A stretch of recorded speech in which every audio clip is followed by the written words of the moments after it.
Hi, this is Ken. Welcome to Sony booth. In this area, we are demonstrating simplified broadcasting and recording solution utilizing Stream Deck button. So this is really a cool feature that we can control everything from Stream Deck. For example, we can turn on the light from here and look at the camera on the center wall. We can start recording with that camera. That camera, BLC AM7, has internal recording feature. SD card is built in.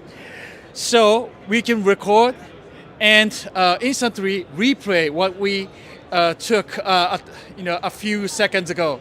Now we're checking what we recorded a few seconds ago. And if it's okay, we can distribute it.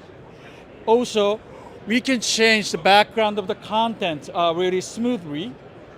For example, now we're running corporate content, but we can change it to different content.